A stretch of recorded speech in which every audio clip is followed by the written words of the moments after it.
I'm now convening the Prosper Portland Budget Committee for the purpose of approving the fiscal year 21-22 budget. The Prosper Portland budget was provided to the public and members of the Budget Committee members on Friday, April 30th. Keelan, good afternoon. Please call the roll. Good afternoon. Ryan. Here. Hardesty.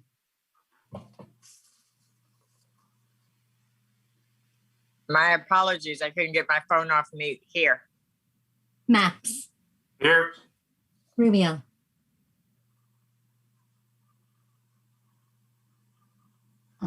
Commissioner Rubio. Oh, she might be. Commissioner Rubio, can you hear me? I see Commissioner Rubio is present. Good enough for me. Okay, Wheeler. Here, under Portland City Code and state law, the council is holding this meeting electronically. All members of the council are attending remotely by video and teleconference, and the city has made several avenues available to the public to listen to the audio broadcast of this meeting. The meeting is available to the public on the city's YouTube channel, eGovPDX, www.portlandoregon.gov/video, and channel 30. The public can also provide written testimony to the council by emailing the council clerk and CC testimony at portlandoregon.gov. The council is taking these steps as a result of the COVID-19 pandemic and the need to limit in-person contact and to promote physical distancing. The pandemic is an emergency that threatens the public health, safety, and welfare, which requires us to meet remotely by electronic communications. Thank you all for your patience, flexibility, and understanding as we manage through this challenging situation to conduct the city's business. I believe we will hear briefly from legal counsel on the rules of order and decorum, since we will be taking testimony. Thank you, Mayor. Welcome to the Portland City Council. The City Council represents all Portlanders and meets to do the city's business. The presiding officer preserves order and decorum during council meetings so everyone can feel welcome, comfortable, respected, and safe. To participate in council meetings, you may sign up in advance with the council clerk's office for communications to briefly speak about any subject. You may also sign up for public testimony on resolutions or the first readings of ordinances. The published council agenda at portlandoregon.gov/auditor contains information about how and when you may sign up for testimony while the city council is holding electronic meetings. Your testimony should address the matter being considered at the time. When testifying, please state your name for the record. Your address is not necessary. Please disclose if you are a lobbyist. If you're representing an organization, please identify it. The presiding officer determines the length of testimony. Individuals generally have 3 minutes to testify unless otherwise stated. When your time is up, the presiding officer will ask you to conclude. Disruptive conduct, such as shouting, refusing to conclude your testimony when your time is up, or interrupting others' testimony or council deliberations will not be allowed. If there are disruptions, a warning will be given that further disruption may result in the person being placed on hold or ejected from the remainder of the electronic meeting. Please be aware that all council meetings are recorded. Thank you very much. We have one item for this afternoon, item 316, please, Keelan. City Council to convene as Prosper Portland Budget Committee to receive the Prosper Portland FY 2021-22 proposed budget and to hold a hearing on the proposed budget. Colleagues, again, we're convened as the Prosper Portland Budget Committee for the purpose of approving the fiscal 2021-22 budget. Prior to reviewing the 2021-2022 budget and the year ahead, let's acknowledge how challenging the past year plus has been for everyone and what a crucial role Prosper Portland played in supporting the city and its residents. We recognized as soon as we declared a state of emergency last March that we were facing an economic crisis as well as obviously a public health crisis. That combination was unlike anything we'd ever experienced previously. I commend and thank Chair Cruz and the entire board, Director Branham, and the entire Prosper Portland team for your incredible leadership in creating and implementing new grant programs to quickly assist Portland's most vulnerable small businesses, many of which are owned by BIPOC community members, while also simultaneously continuing to perform the essential real estate development and economic development work on behalf of the city. As we turn our attention to the 2021-2022 budget, it's clear that we must provide the resources necessary to ensure that Prosper Portland and its entire team can continue to lead in an array of critical initiatives and projects. Prosper Portland staff will continue to play a key role in the disbursement of federal aid, the Federal American Relief Plan funds in particular going forward. We'll continue to administer the City Council supported small business repair grant, collaborate with a broad array of public, private, and nonprofit partners on initiatives to support our central city and our neighborhood business districts, and it will manage its existing portfolio of projects and programs focused on building an equitable economy. This has been a tough, challenging time, and I think all of us are keenly aware it's not over yet, but I remain bullish on the future, and I'm eager for all of us to begin in earnest to implement the critical work with and for the residents of Portland. And with that, Chair Cruz and Director Branham, I'll now turn it over to you and your team. Welcome and thank you for your leadership.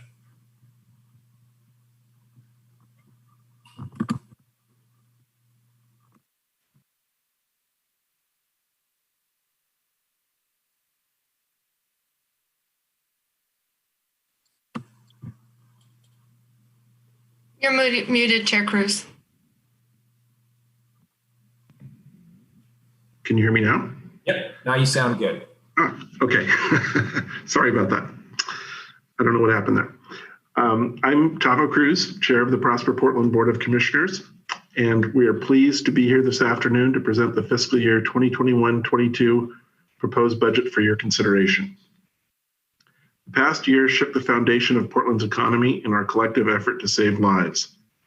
But in the midst of unprecedented challenges, we've seen that business, community, and government can together make a meaningful impact, not only in public health, but also in providing tailored economic relief. With City Council's leadership, for example, Prosper Portland provided over $17 million in direct financial assistance to a diversity of local businesses in close collaboration with culturally specific chambers of commerce and community-based organizations. The 2021-22 proposed budget continues to address the near-term priorities of economic relief and stabilization and begins to address our next steps in promoting an inclusive economic recovery. On behalf of the board, I offer our thanks to the community partners and staff involved in preparation of this budget who spent considerable time between September and January drafting the budget and putting forth priorities for general fund, cannabis, and TIF funding, and in prioritizing programs with an explicit racial equity lens throughout this process. We also very much appreciate the investments in the mayor's proposed budget that will help deliver the work necessary to support those businesses, households, and communities most adversely affected by the pandemic at this critical time in our city's history. Thank you very much. And now I'll hand the presentation over to Executive Director Kimberly Branham. Thank you. Thank you, Chair Cruz. For the record, and good afternoon, Mayor Wheeler and Commissioners. For the record, I'm Kimberly Branham, Executive Director of Prosper Portland, and I'm joined this afternoon by my colleagues Lisa Abwaf, Tori Campbell, and Tony Barnes. We really appreciate the opportunity to discuss our proposed budget with you this afternoon. I'm going to start by providing an overview of the budget, discuss some key outcomes and our strategic priorities. And then Tori and Lisa will share how those priorities show up in the programs and projects they lead within their departments. And finally, Tony will touch on our financial forecast before I close out with key next steps. Tony, do you want to pull up the slide deck and go to the next slide, please?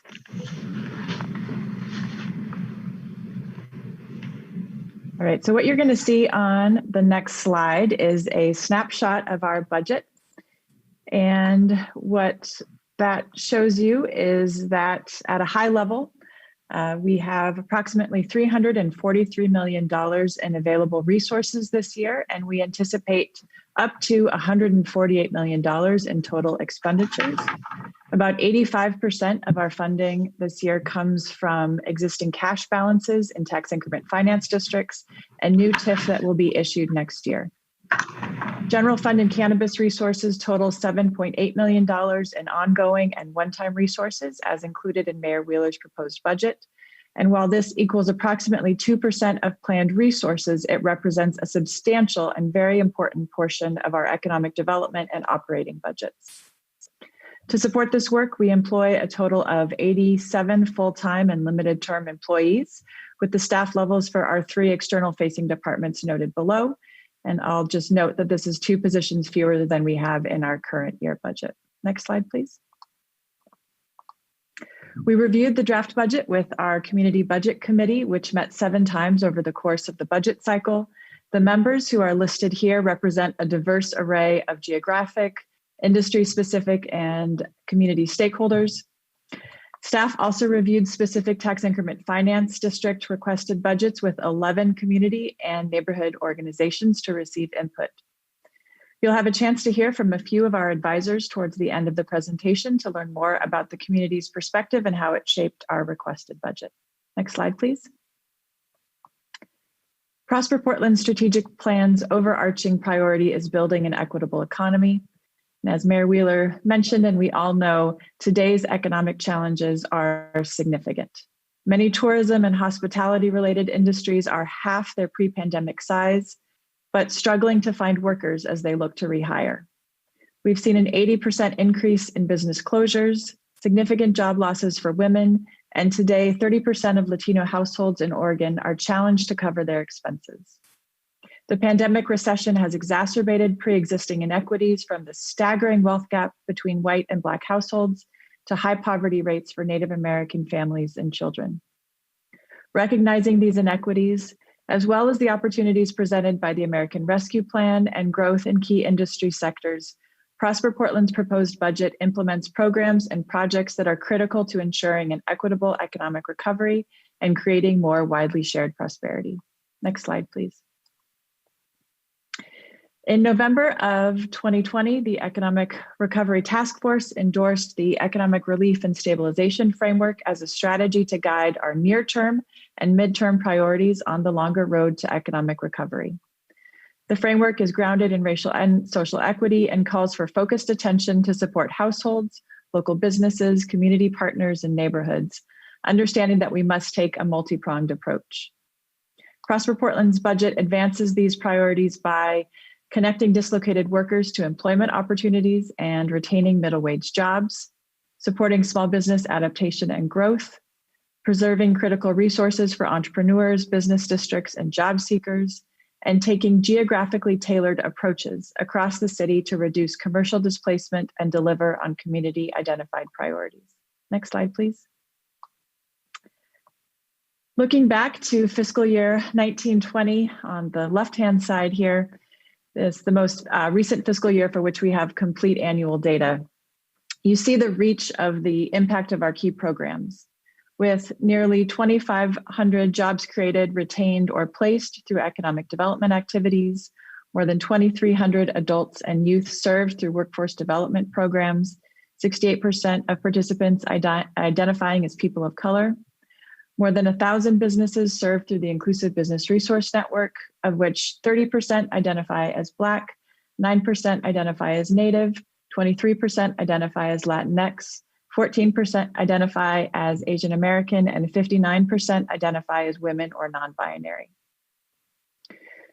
21% of construction project investments were contracted through certified firms, which exceeds the 20% goal, with most notably 18% going to minority business enterprise, women business enterprise, or disadvantaged business enterprise certified firms.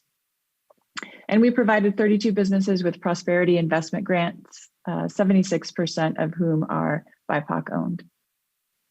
In the last 12 months, the Prosper Portland team, as you know, has been hard at work collaborating with partners to maintain our key programs while simultaneously addressing pressing pandemic-related challenges.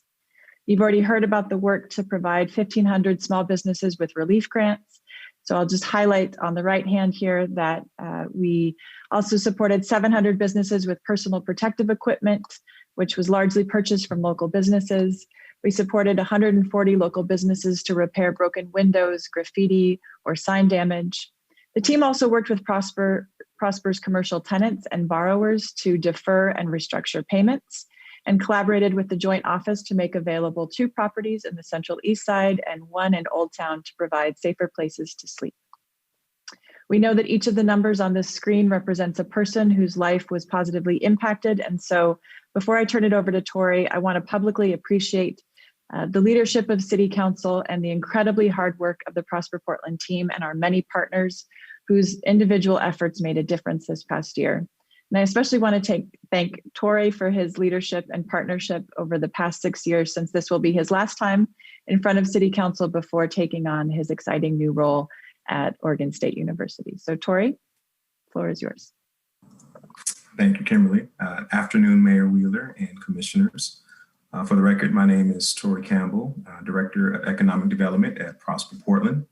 And I want to walk you through the next few slides that give you a sense of our proposed budget for our economic development activities.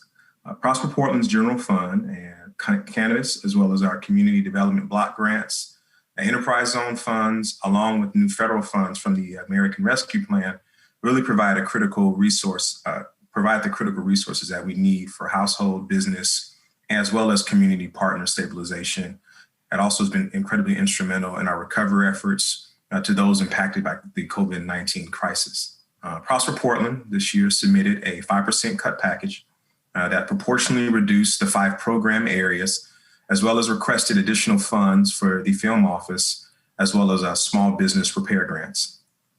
The proposed budget aligns to the mayor's proposed budget by restoring cuts to 4 of the 5 programs, as well as includes additional funding to support the Inclusive Business Resource Network, a film and music programming, culturally specific chambers of commerce, and Venture Portland. So these priorities and impacts really are reflected on the slide in front of you. I'll start with the Inclusive Business Resource Network. The intent and the utilization of these funds and how they support both the ongoing stabilization effort for small businesses really provide continued technical assistance to help 900 diverse entrepreneurs navigate ongoing pandemic-related challenges. It will also increase the focus on light touch assistance to be able to expand overall reach capacity, with also an additional focus and emphasis on digital marketing, which we all know has been essential to help businesses both stay alive and make those necessary pivots. Mercatus will continue to be a place that celebrates the diverse local expression of our BIPOC-owned businesses, as well as to help activate the Central City with My People's Market this summer. Mercatus, as an example, this last year directory now includes over 835 entrepreneurs. 90 businesses participated in our My People's Market number 6, which was a COVID modified marketplace in Old Town, Chinatown this past summer. The Neighborhood Prosperity Network, grants and technical assistance from Prosper Portland will enable 7 districts throughout the city to organize themselves to continue to connect job seekers as well as businesses to critical resources. The network will leverage an approximate $750,000 in private investment, as well as over 10,000 volunteer hours through the engagement with their communities on district priorities and recovery. Venture Portland, which is another partner, collaborator in terms of creating and supporting vibrant commercial corridors within neighborhoods for business success, both through their grants and over 2,700 hours of training and technical assistance through Venture Portland's business districts will enable shop local campaigns, as well as key events while leveraging 8,000 volunteer hours. Their catalytic investment initiative will continue to enable high-touch support to business districts in the Foster area, Lentz, Gateway, Midway, St. John's, as well as Williams, which is in Northeast Portland. The ARP funds allocated to Venture Portland will also increase staff capacity for their C2 districts, which is their catalytic investment districts, and establish their events team to provide technical assistance for business district events.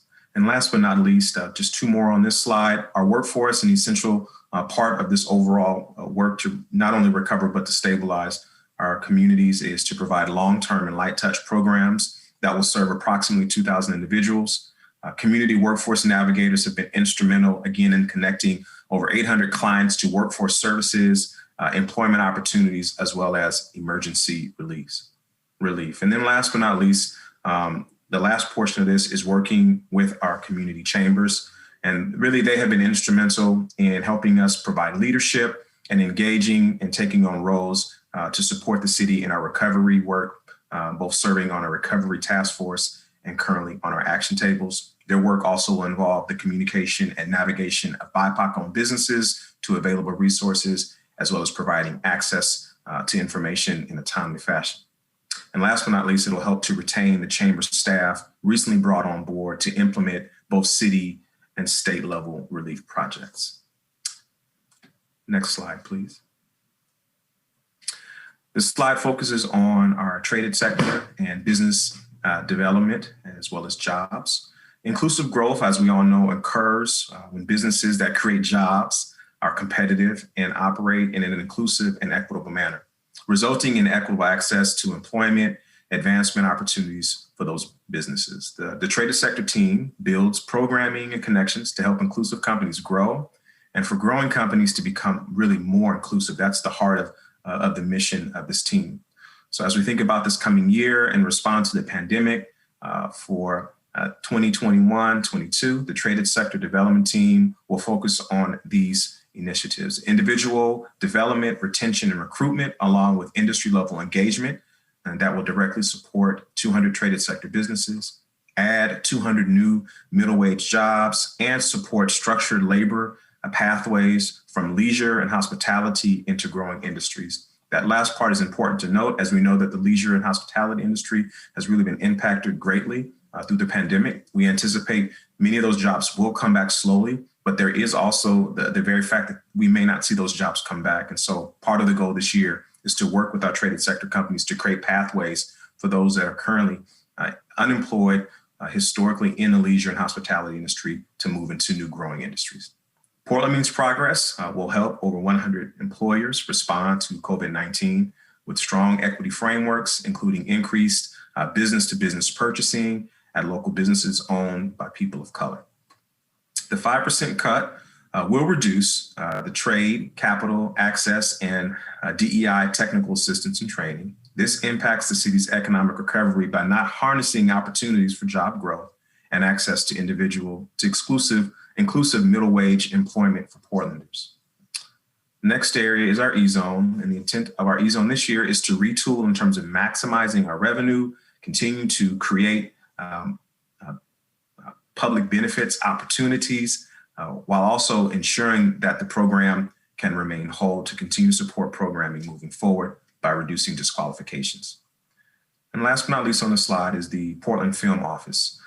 It continues to be a unique and necessary role in concierge permit services and will support an estimated 70 feature-length commercial and independent film productions. The Portland Film Office will also implement a universal film permit and work directly with productions in Portland to support the local small business supply chain and encourage non-conventional locations, stabilizing hard industries and property owners. And we've seen this show improve over this last year in the pandemic, where the Portland Film Office was instrumental in supporting a lot of the work of films coming to our city, investing over $150 million through the use of our permit programming, as well as just overall filming throughout the city, supporting hotels and businesses in the city. So that is definitely something that we look forward to.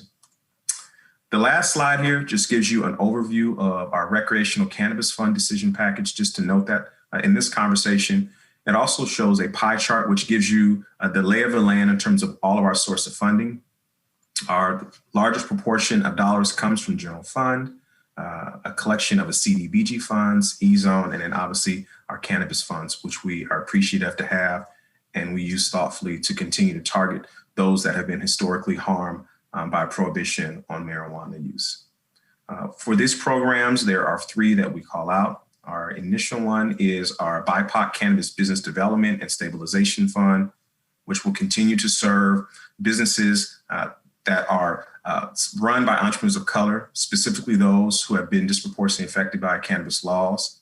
In the area of COVID-19, the program quickly mobilized to provide relief dollars to help new and existing entrepreneurs to adapt to a changing environment. This program has been essential and will continue to support businesses that are both resilient as well as emerging in this industry. The next fund is a small business legal support. The intent of this fund is to help businesses who are currently navigating pandemic dynamics and really are looking for opportunities to find support, struggling to maintain operations, even with numerous current relief efforts. Economists project that the recovery of small businesses will take years. So we believe that it's very necessary to provide small businesses, particularly BIPOC-owned businesses, with all the necessary resources that they need, which also include legal services to help with potential lease negotiations. And for many of them who aren't going to potentially make it through, to even help with the consideration of how do they exit, if you can, graciously or gracefully in terms of bankruptcy consideration. So we find that this is also a very necessary and vital resource for businesses. And the last is our small business digital divide and e-commerce adaptation. This goes without saying, we've all participated in new ways of shopping for many of our local businesses, and we feel it's vitally necessary that we continue to provide opportunities for small businesses to make those necessary pivots to increase their e-commerce sale chain and opportunities to connect and engage with customers. Thank you. This time, I'll pass it over to Lisa Agua. Good afternoon, Mayor Wheeler and commissioners. Next slide. Thanks, Tony. I'm Lisa Agua. I'm the Director of Development and Investment with Prosper Portland.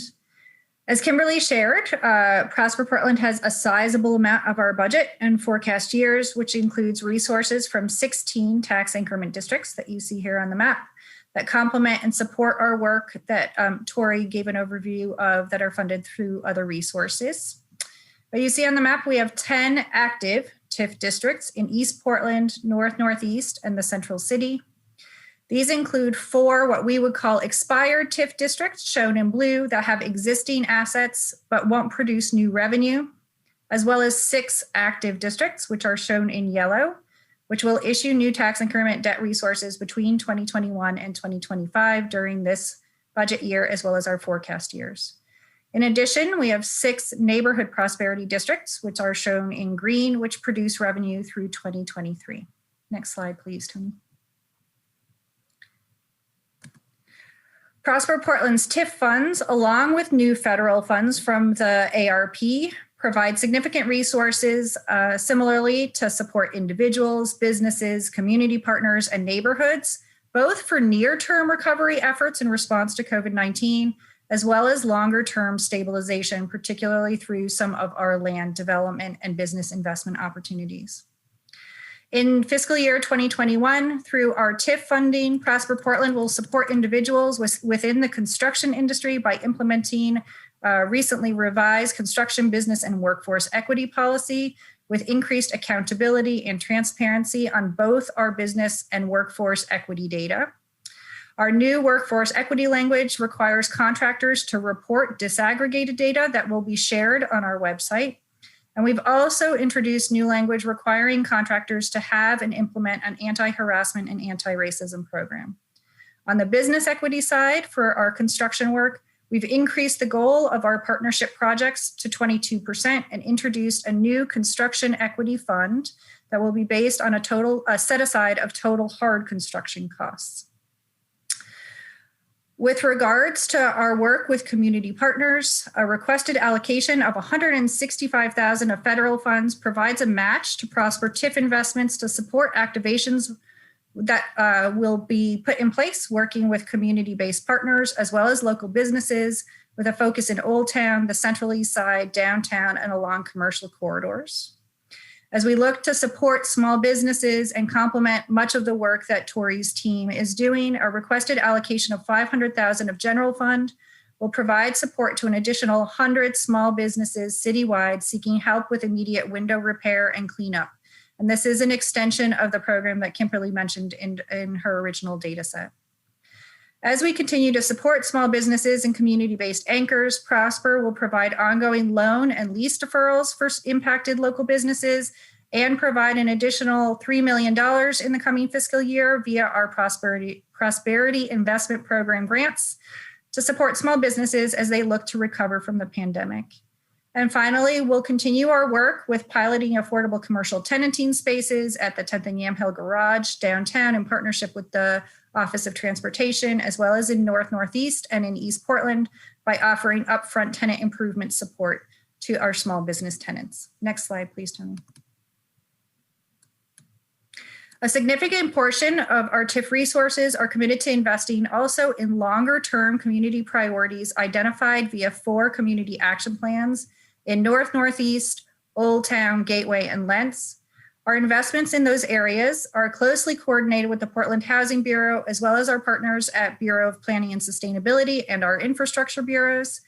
In North, Northeast, this slide just gives you kind of an example set of different projects that we are actively working on to support those action plans. In North, Northeast, the Williams and Russell Project Working Group has received 3 development proposals in response to a request for proposals that they issued following an extensive 2+ year community-led process. The project working group partners are forming a new nonprofit, which will steward the project forward, as well as the design, permitting, engagement related to the development, with the land ownership anticipated to be held by the community. Following last year's council approvals of our Broadway corridor agreements, we are continuing to work to prepare that site for a 20-year vision. This year's investments are focused on demolition of the main USPS facility and starting infrastructure design work, both with Parks and PBOT, to provide new connectivity and open space.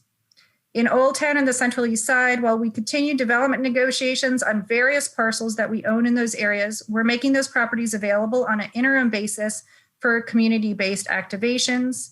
And we're undertaking that work in partnership with both Old Town's district manager as well as the Central East Side Industrial Council, with a focus on supporting BIPOC-owned entrepreneurs and businesses. In Gateway and Lentz, our investments in mixed-use projects are focused on helping to stabilize community through mixed-income residential investments that are a close partnership with the Portland Housing Bureau, together with providing affordable ground floor programming at the Nick Fish that you see there in the center of the images, as well as at Lentz Town Center. And with that, I believe I will hand it back to Kimberly, who will do an intro slide, and then Tony. Is that? I think just to Tony. Over to Tony.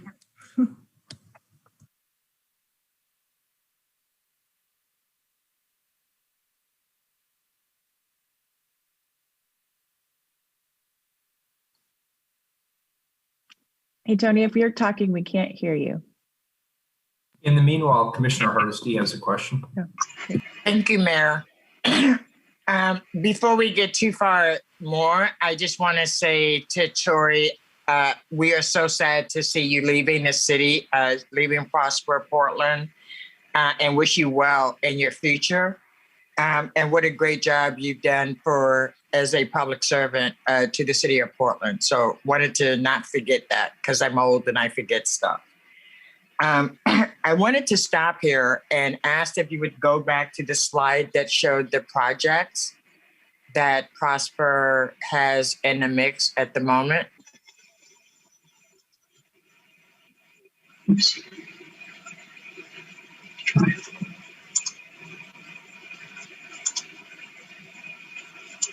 I think you're going forward. Yeah, thank you. Right here. Thank you. And so I just want to echo how the mayor started the conversation, which is Prosper has risen to the occasion when it comes to responding to COVID and the economic devastation that our community has been experiencing. And kudos to each and every one of the staff who really dug in. But Kimberly, you have gone beyond and above and beyond. And I just want to, again, publicly thank you for this radical new way of thinking and investing and supporting communities that are in crisis. So that's how I want to start the conversation. But I want to ask, out of these 6 projects, how many of these projects actually are funded? And what is the mechanism that will fund these projects? And if they're not funded, what's the plan to fund them?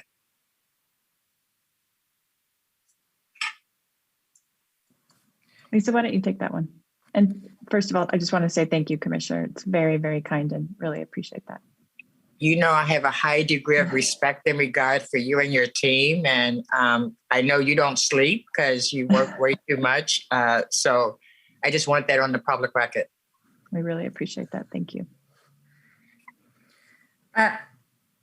So just to respond to Commissioner Hardesty's question, the Nick Fish is funded and fully built out. We have an allocation for affordable commercial in that space. 92nd and Herald, we have an active development agreement that the developer is moving forward with. And as part of the disposition of that property, the resources that we have available that we've committed is to support a plaza space that will house the International Farmers Market over time and provide the tool library the ability to stay. But the rest of the development will be privately financed. So they are moving forward with private financing, and it will be a mixed income, largely residential project. On the Central East Side project, they're working, the development team is working actively on the first phase. It's actually 3 blocks. So they're working on the first phase, which will be the property all the way to the north, knowing that absorbing 3 blocks into development will take a while, but they are actively working on block A. And again, that will be 100% privately financed. So any resources that Prosper brings to bear would be invested in the ground floor in supporting long-term industrial or small business space within the Central East Side. 4th and Burnside is similarly, it is in the what we would call the pre-development phase. So as I mentioned, we're really looking this fiscal year, our resources will go to interim activation similar to the workshop blocks. They're in the pre-development phase, and we have resources allocated via the Old Town Chinatown Action Plan and a commitment to the goals of that action plan that we have available for those projects. We haven't identified how much would go into any one project until we understand the overall financial, what we would call the financial stack for those projects, and then we'll determine that and clearly work with the community. On Williams and Russell, similarly, they have just developers lined up now, and depending on the developer that the community selects, they have varying degrees of proposal for resources from Prosper and from the Portland Housing Bureau for the affordable housing components. But we do have resources, and we have expressed that any resources that we put in would need to align with the North-Northeast Action Plan, which is where we have resources available to invest. And on Broadway Corridor, we have the resources pretty well prescribed, primarily to infrastructure and community benefit agreement. So all of the vertical development will be privately financed. All of the public investment will either go into parks or streets or the community benefit agreement that we've negotiated with the Healthy Communities Coalition. Thank you so much for that, Lisa. Let me say that I know that these urban renewal areas, we had big visions about some of the things that we would do as far as development in the city of Portland. And I think the beginning of those urban renewal districts and now the difference in the economic reality of many Portlanders, I'm just wondering where there's opportunity to not just leave it to private developers, but to actually truly create public-private partnerships that truly benefit the public, both short-term and long-term. We know if we leave it up to the development community, there will be winners and losers. And I think that we need each other in this economic devastating time that we're in. So I'd be really curious as to, is this going to be something that's going to be worthy of this moment in history that we're in? Or are we just going down a path that we've always gone down, expecting different results? So I'm happy to start this answer, and I'm sure Kimberly has thoughts she'd like to share as well. We firmly believe we are doing it differently. And the way that I would share that is we are looking at opportunities. Extract is a strong word, but I will use it to extract public benefit and community benefits out of a project.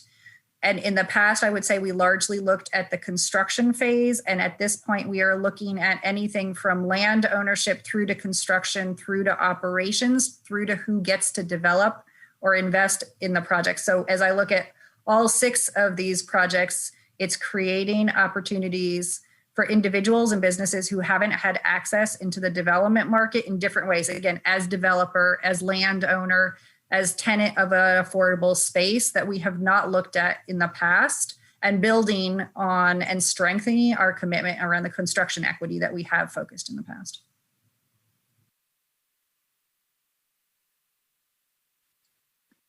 I think the only thing that I would add before Tony gets into financial sustainability is that I do think that as we have a greater sense of how the market is going to shape up and what the future of retail looks like, what the future of office downtown in central cities looks like, I do think that there are going to be some very creative opportunities. And I think that we will want to have conversations with community and with council around some of the trade-offs because we have made commitments to certain projects and areas and approaches.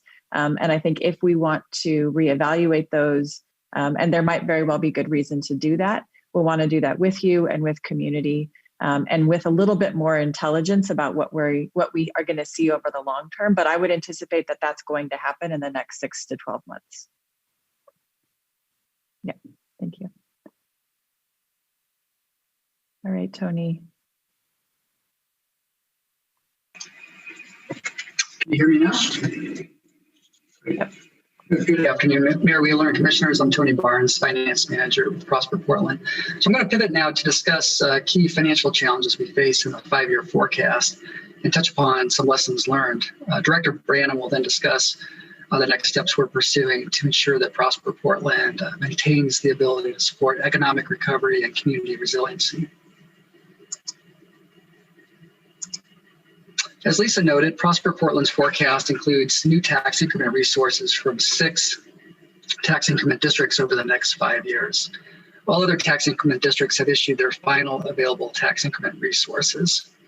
In total, the next 5 years, Prosper Portland anticipates approximately $645 million in resources, including $269 million in beginning fund balance, with $377 million in new resources anticipated. As illustrated in the graph here, one of the new resources, 34% come from new tax increment proceeds, 17% from program income and fees, and 7% anticipated from ongoing general fund and other public resources. Within these totals, about $130 million is committed to the remaining housing set aside, about 59% of the new TIF resources forecast. So while significant resources remain available over the next couple of years, the TIF cliff is squarely within the 5-year forecast, with implications to both our capital investments as well as our operating budget.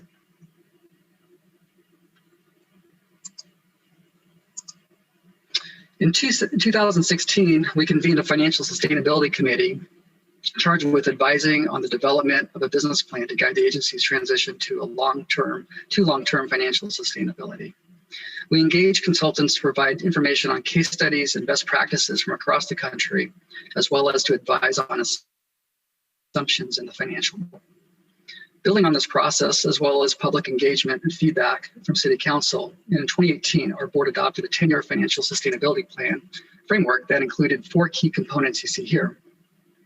2 major drivers in this model are listed as number 1 and number 2.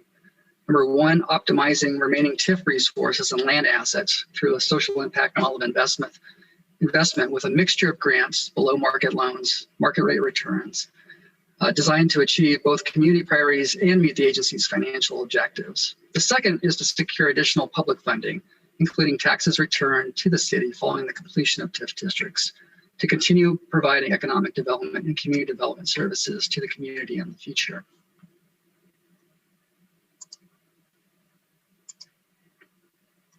So in preparation for the forecast reduction in TIF, Prosper Portland began a series of cost reduction measures in 2010 to decrease operating expenditures related to personnel and administrative costs. This has included 2 reductions in force and ongoing reductions in administrative budgets. With next year's proposed budget, we are at 87 staff positions. This is about 60% of the size of the agency 10 years ago. We also restructured and updated our financial investment policies and products to enable impact investment, and updated our asset management approach to reduce costs and clarify strategic priorities on our real estate portfolio. While we still have a lot of work to do, the financial impact of COVID came at a very difficult time when we're just starting to see some of the hope for revenue growth, and also adversely impacting the key projects in the pipeline. Overall, real estate-based income has declined over 50% from pre-pandemic levels of the budget. And agency-wide, net operating income went from positive to negative due to deferrals of lease payments, lost hotel revenue, closure of parking garages, as well as significant increases in property management and insurance costs at properties like Union Station, the post office site, and Centennial Mills. Finally, we had anticipated that the returns from Broadway Corridor would contribute approximately $4 million per year by 2025-2026. However, given the agreements and repayment of the line of credit, this has been reduced to zero for the next 13 years. Cumulative impact of COVID on all resources is about $20 million through next fiscal year.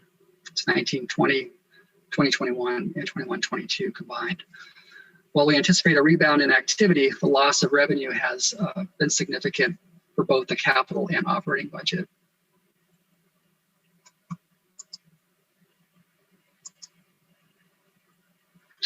So some key lessons learned, as well as a look ahead. Community processes, priorities, and market changes impact not only project timelines, but also long-term financial returns. While this is to be expected, the collective conversation about trade-offs will be required in order to define the path forward. We need to address challenges in disposing of remnants and legacy properties, especially as holding costs are increasing over time. This includes not only properties like Centennial Mills, but also properties that are used for parks or right-of-way that we've struggled to transfer. One bright spot has been the adjustment in our lending products, which has seen a significant uptick since they've been adjusted to better meet community needs. Servicing the volume of requests will require sufficient staffing capacity, however, going forward. And with that, I'll turn it back to Director Branham to close us out on next steps. Thanks so much, Tony. All right, so this is our last slide, and what it shows you at a very high level. This graph shows that we need to solve for approximately $17 million on an annual basis by 2026 in order to maintain an agency of approximately 70 staff and retain most of our key business lines. We're in the process of updating our 2018 financial sustainability plan and developing scenarios that have different business models and would highlight key trade-offs and decision points for our board and city council's consideration this fall. At that time, we anticipate discussing the implications and options of a smaller agency, pursuing higher returns on investments, considering new tax increment finance districts, and the use of returning TIF district resources or other public funds. In the meantime, we're continuing to proactively manage costs by providing early retirement incentives, taking a conservative approach to filling vacant positions, and reducing administrative costs wherever possible. We'll also be working hard to increase our lending volume and dispose of remnant properties. We're looking forward to digging into this conversation with you over the summer months and this fall, and we are very happy to take any questions that you might have about the budget at this time. Thank you.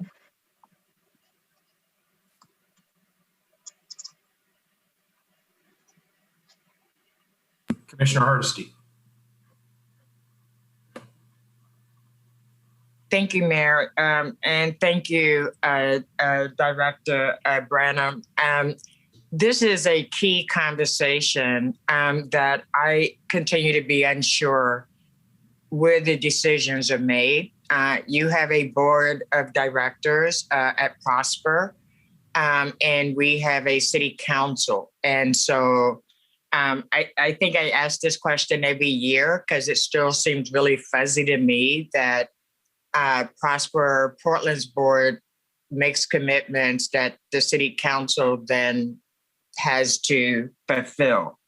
And so I do think we need to have a broader conversation because I know I've asked about this TIF cliff since the day I showed up at City Hall. And I understand that it is complicated. There's not going to be an easy solution, but I just want to make sure that it is a transparent decision that we're making. And we know when we make one decision, what the impact is on the next decision. So for example, if we approve this budget today, what are we approving what's in the mayor's proposed budget? And so that's a question, I think, for maybe Director Kennard. I want to make sure that I'm not over-promising today as something that my colleagues and I have not made decisions on yet.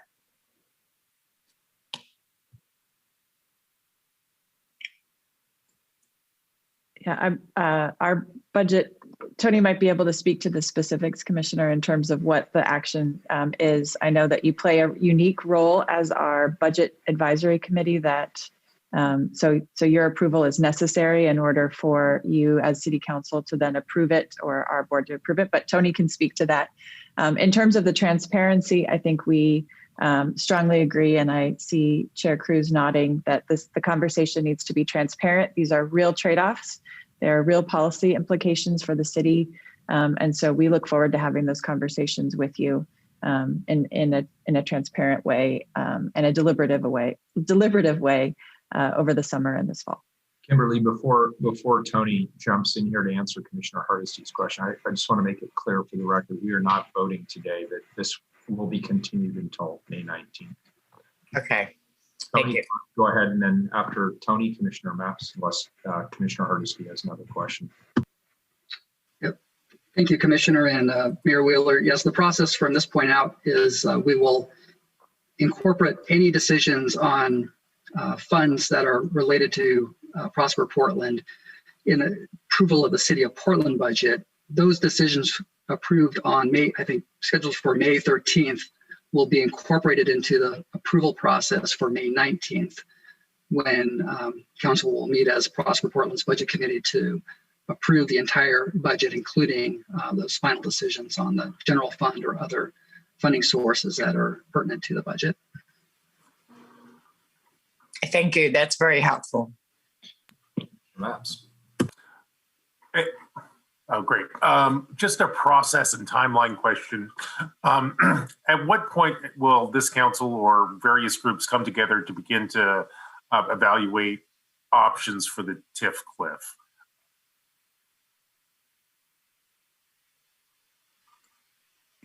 So I'm happy to speak to that in what's included in the budget note that council is considering as part of the budget. So as proposed, there would be a work session this fall that would dig into the use of the returning tax increment finance resources. And so I would anticipate that there would be conversations that would happen along the way, but the budget note asks for a work session this fall. Great, thank you. Mm-hmm.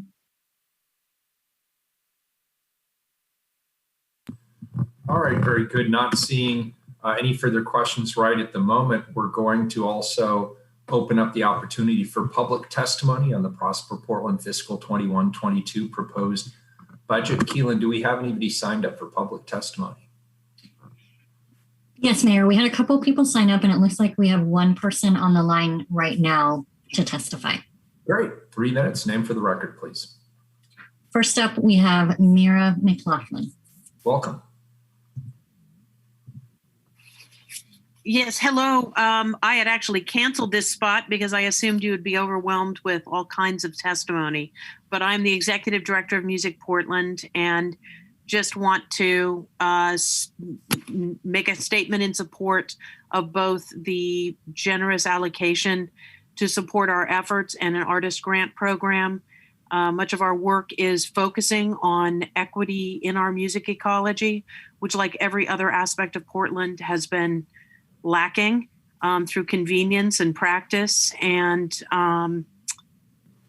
also to support the expansion of the film office, at least at first in name, to acknowledge the music industry as a analogous production art and an economic driver as well as a cultural asset, the same way that film is. So encouraging support of those relatively small asks in this much larger budget, and saying thank you to Prosper Portland for all the incredible things that you do, and City Council for all of your accessibility and support.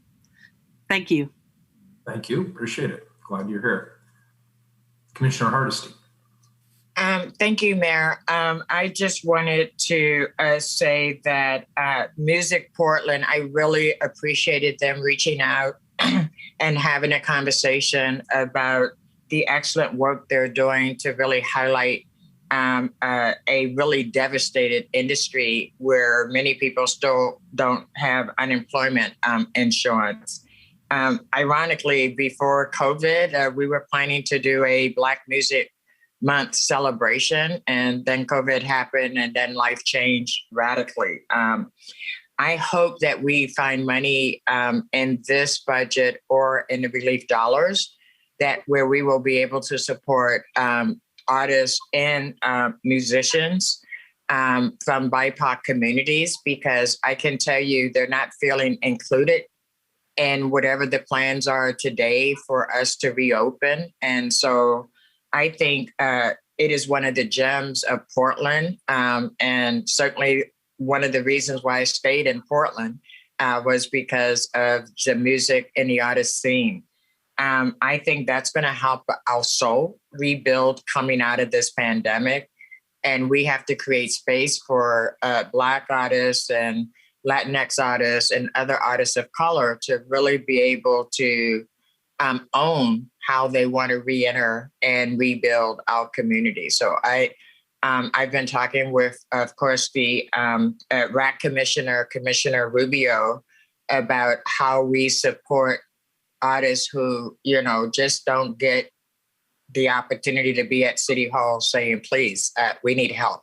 And we're talking to everybody about how do we do that in a way that's meaningful, where they get to be the drivers of how they want to show up. So I appreciate Music Portland. I certainly appreciate the film office, which has shown over and over again how much value they bring to the richness of Portland.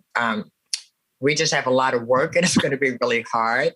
And so as much as we can bring culture and music and joy as we rebuild, I hope we will continue to support and highlight these incredible people in our community. Thank you. Thank you, Commissioner. Commissioner Maps, and then Kimberly, you just texted me. Apparently we have some invited testimony as well that you'd like to get up. We'd like to hear that, of course. Commissioner Maps. And just real briefly, I just want to wholeheartedly concur with Commissioner Hardesty.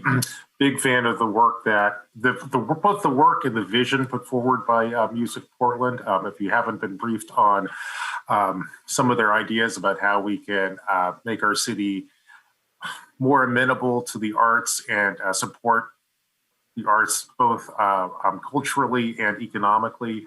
I encourage everyone to take a look at it. This is one of the, I think, real gems in the budget. So thanks to Music Portland. Thanks for Prosper Portland for the great work you're doing there. And I look forward to some great arts events in the coming times. Thank you, Commissioner. Kimberly. Thanks, Mayor. So we have two of the members of our Community Budget Committee who are here. One of the co-chairs, Joe Brickman, and Ashley Henry with Business for a Better Portland. So please, welcome. Love to hear your remarks. Hello, my name is Joe Brickman, and I serve as Deputy Director at Virtue Lab. This has been my second year serving alongside Duncan Lund of Apano as the co-chair of the Prosper Portland Community Budget Committee. And just really thank you for the opportunity to provide brief testimony. As Director Branham said at the beginning of her presentation, our team worked with the staff over the course of fall and winter months to become acquainted with the breadth of Prosper Portland's work, to understand the implementation and trajectory of the agency's strategic plan, to review the mayor's priorities, discuss the draft work plans from the different parts of Prosper Portland, and scrutinize the draft budgets for the general fund and TIF districts, and to submit our recommendations. As the mayor stated earlier, this is an incredibly challenging budget process. Reflected tremendous pressures on both the community and the budget. And I couldn't agree more with Commissioner Hardesty's statement about the commitment and contributions of the Prosper Portland team, given the essential role that Prosper has played and continues to play in recovery. members of the Community Budget Committee are grateful to the mayor for ensuring that our guidance is reflected in this proposed budget and to restoring funding to its critical programs. So thank you again. Thank you, Joanna. Hi, thank you for having me today. My name is Ashley Henry. I'm the Executive Director of Business for a Better Portland and also a member of the Community Budget Committee at Prosper Portland. I want to echo the positive comments about the staff. It's not often that people will say positive things about participating in a government process. And I will say that this is my second year in a row serving on the budget committee for Prosper, and I am genuinely appreciative of the staff and how dedicated they are to transparency and to sharing information, especially with those of us who don't have a background in government budgets, giving us extra time to spend time on the phone, walking us through it, helping us understand, taking time to provide a bit of cultural translation, like what the heck is going on with the city budget process? I do not understand. So I just want to commend them for that and hold that up as a model for perhaps other city processes as well. I want to call special attention to a particular item, and that is the funding for support of the minority chambers. And if someone would be so kind as to give me the opportunity to share my screen for just one moment, I wanted to share today my Facebook memory came up 2 years ago today was the Multicultural Chamber Mixer. And I can say without a doubt that it's one of the proudest moments in my professional life when Business for a Better Portland was invited to be a part of this event with the Native American Chamber and several other leaders, including the LGBTQ Chamber. And it meant so much to me that Business for a Better Portland had developed a trusted relationship with a number of the leaders from these organizations that have for so long been stalwarts in their communities, representing and lifting up the needs of the businesses that are members of their organizations. And I can assure you that the moment that COVID hit, they were the first people that I was in touch with because they were the most connected to the people in their community.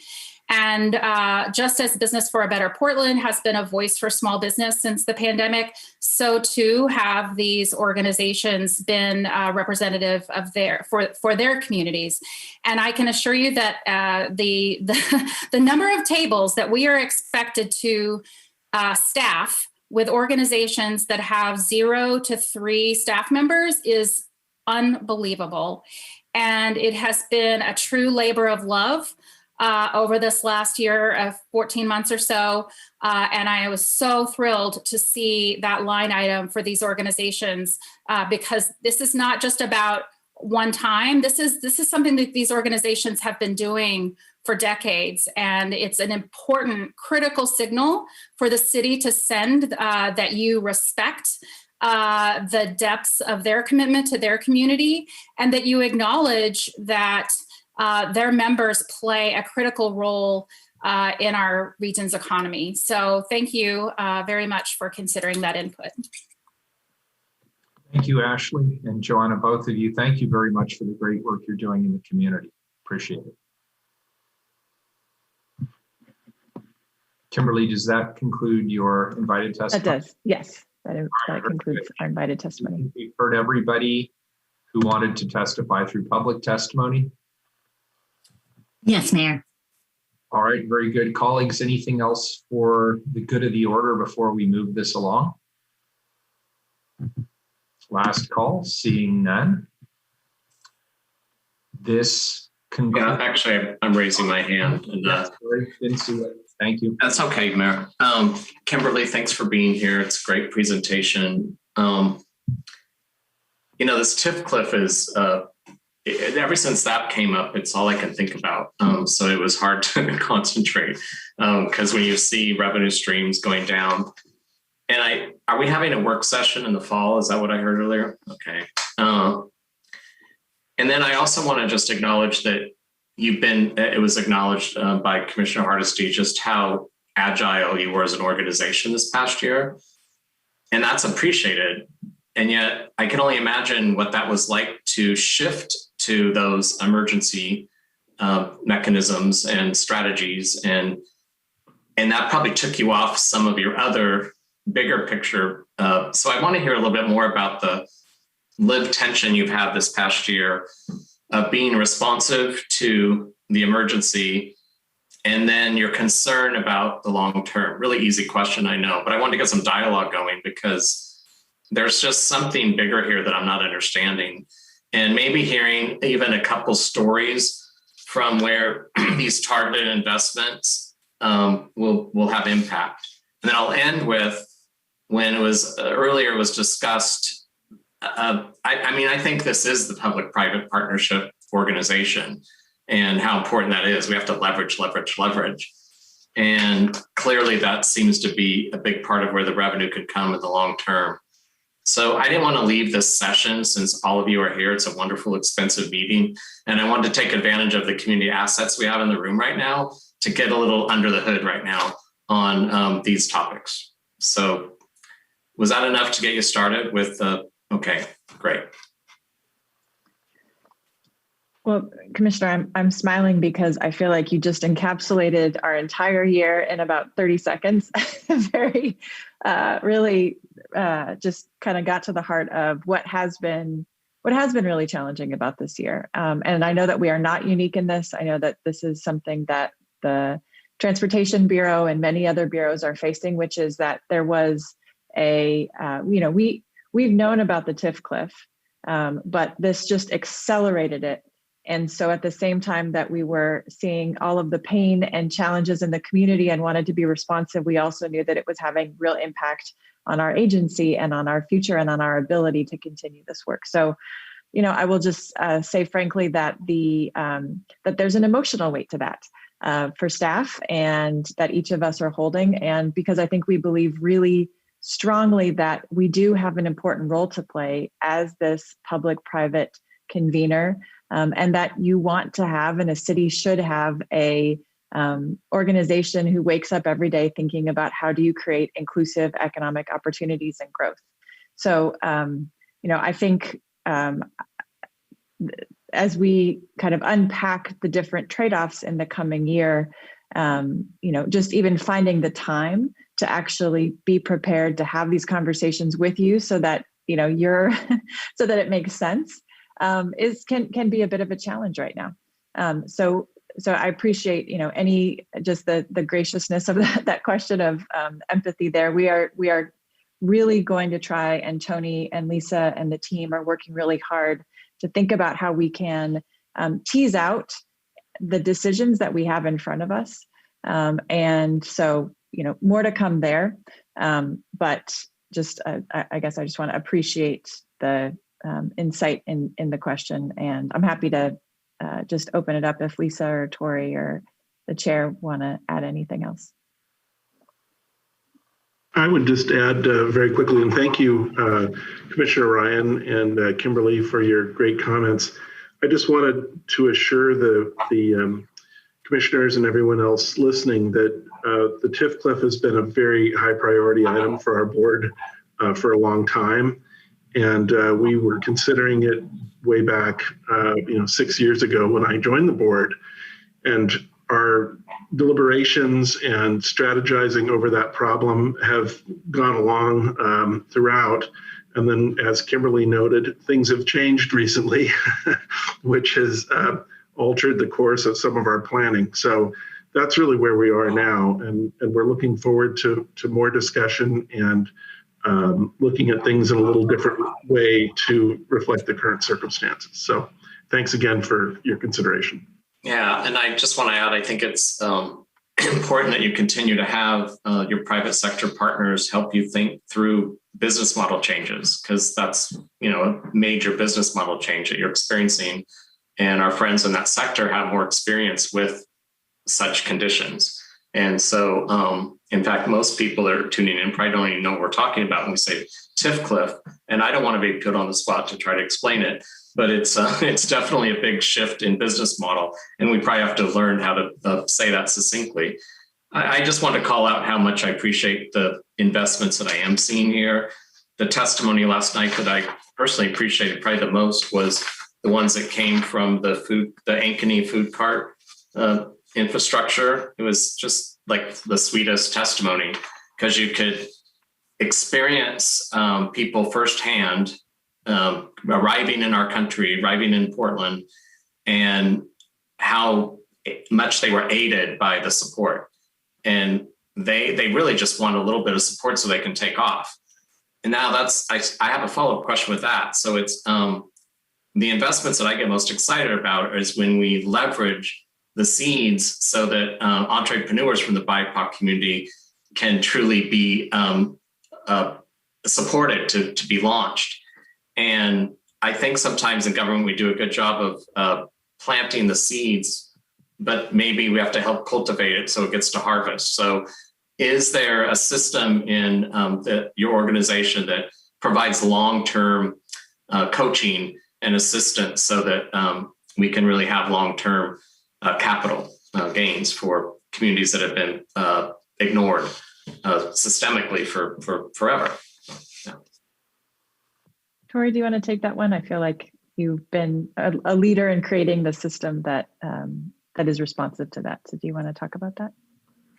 Yeah, I mean, I think that we, in the last 5 years, we've recognized that a lot of what our strategic plan has called out in terms of creating pathways for entrepreneurs to be successful in our city, particularly, marginalized or underrepresented. We realized that the work, when given time and capacity by creating a strong ecosystem, it proves out. And so I think at this point, it's really, how do we just double down to continue that work? Because, often we realize when systems change, I think kind of the metaphor that comes to my mind is if we're standing on one mountain peak, it's much easier to see another mountain peak simply across the way. But we don't realize that there's actually a very long valley in between that, I could take days to get to that other mountaintop. And I think in many respects, that's what we're noticing with the work today, that we've created tremendous momentum and effect, and yet there's still so much more to go. It really affords us as a city to really kind of think about how do we reshape the fabric of our city and creating more and more opportunities for entrepreneurs to succeed of all stripes. And that will increase not only our competitiveness in that diversity, but also the richness of what our city is able to not only support, to cause, to thrive, but also what we can be noted for in terms of creating more increased upward mobility. No, thank you, Tori. I hope that I know what you measure matters. You all know that, and your graphics and your visuals are they're the best I've seen. And I hope that we're tracking those stories with metrics so that we can keep making the case on the value, the mission that is being delivered by Prosper Portland. And I think that will really help us when we're looking at the new business model, a pro forma of how we go forward. And so I just wanted to call that out and get the dialogue going, maybe preparing my understanding for the work session we have this fall. But on the short term, I did want to call out how lovely it was to hear the testimony last night. Great to have Mira show up, and the minority chambers. Those were the ones that really stuck out, as well as the leveraging that takes place in the film office. So there's some great line items here. I just wanted to have a better understanding of how we're building that long-term capital improvement for the communities that we're targeting to reach. So thanks. Thank you, Commissioner Ryan. Commissioner Mapps. Thank you, Mr. Mayor. I want to reach out and acknowledge and thank Ashley Henry for her invited testimony today, especially her comments on the minority chambers. Like Commissioner Ryan, I was moved by, I think we had 3 different folks show up at last night's budget hearing to tell us about the important work that some of those groups are doing. So I'm glad to see that in the budget. So that's my statement. And then I have a question about the NPIs. I haven't heard much direct insight into what they have been doing lately, your vision for them over the next year. Are any set to expire in I know this is kind of a Tiffcliff question, but are any set to expire the next year or two? And I'd be interested in how they've responded or helping communities respond to COVID recovery, both in the past and what the next year looks like. I'm happy to start, and then Tori, please fill in here. So the Neighborhood Prosperity Initiative districts have been instrumental in helping to respond during the COVID crisis. And as you know well, each of them has a different community that they work with. And so each of them has taken different responses, but they have collectively been a way to share information. The Rosewood District had a partnership with Human Solutions, I believe, and allowed for the delivery of a number of meals. You had others who made sure that people were aware of the small business relief resources, and others who actually directly invested those through block grants. They became a nexus of ways to access both Prosper Portland resources, but also Multnomah County resources. So they have been kind of the nucleus within communities in many ways to make sure that people are connected to job employments, business technical assistance, and just community resources, access to digital resources, for example. So they have been very active. The COVID hit them at a particularly challenging time too, because they were also thinking about what their future business model is. I think we are working with them. The next year is really about us supporting them in doing their work to identify what their future looks like. And I would anticipate that each district might have a slightly different future. Within Cully, they're actively having conversations around the creation of a new tax increment finance district. And there are other conversations in East Portland. So more to come there, but that this is front and center on our minds. And as we support the Neighborhood Prosperity Initiative districts, because as you mentioned, most of them are going to reach their last date to issue debt in the next year or two. Thank you. Absolutely. Thank you. Commissioner Hardesty. Thank you. And I want to thank Commissioner Ryan. I always feel like I'm taking up a lot of space when I asked a lot of questions, because I always asked a lot of questions. But for me, it's really important that we understand the choices that we're making and what we're going to build coming out of this pandemic. And again, I greatly appreciate the work. I think one thing some of my newer colleagues may not know is that under the leadership of Director Branham, what used to be Portland Development Commission has actually gained a really impressive reputation. And when COVID hit, there was an opportunity to really walk the talk about centering BIPOC voices and needs.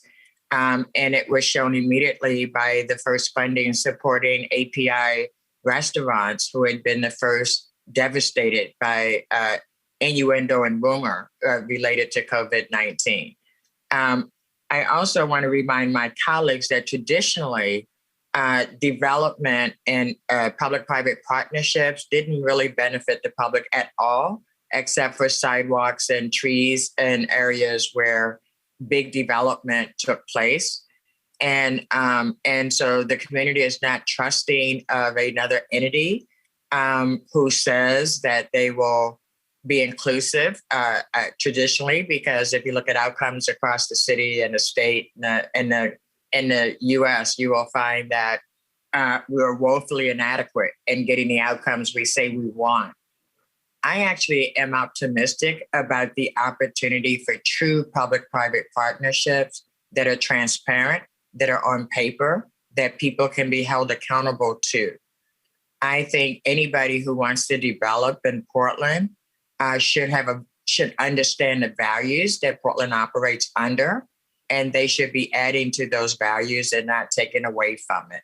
And so I don't want these big decisions made about what Portland looks like and who benefits over the next 2, 5, 10, 20 years to be done outside of the public eye. So it's really important for me because I've known about the TIF cliff and I asked about it day one when I showed up. Because the Housing Bureau is in the exact same situation. And I don't want us to have a false knee-jerk reaction of becoming over-reliant on the general fund, because we know that goes up and down. And we have a lot of issues that we will have to address coming out of this pandemic. So I appreciate the work session. I appreciate your chair's openness to do this in the public eye. And I really want us to make sure that we're just not just talking about BIPOC people, but they're actually at the table helping us make these decisions about what we build coming out. So I know that I trust the team that Director Branham has put around her.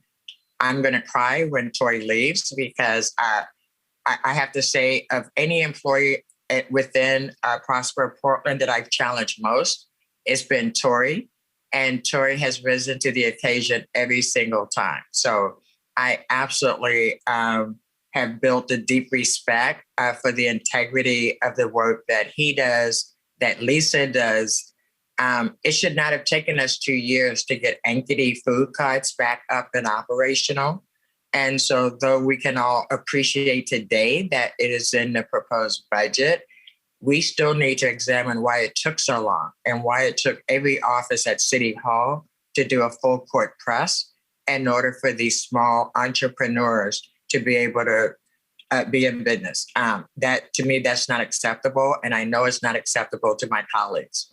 So this is the beginning of a great process. And I look forward to us collectively engaging our wonderfully diverse community and helping build a more equitable, fair, and transparent city.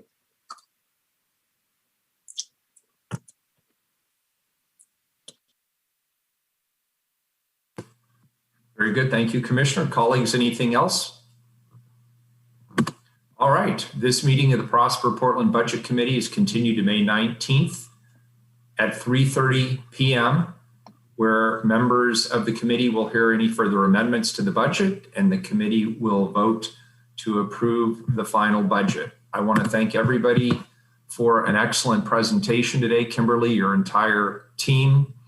And I want to thank everybody who took the time to testify today. Thank you, Tori. I want to express again my hopes for you in the future. I know you're off to a great opportunity for you. We will miss you tremendously, but we appreciate everything you did for the city of Portland, and we know you're going to continue to do phenomenal things in the future. So thank you for that.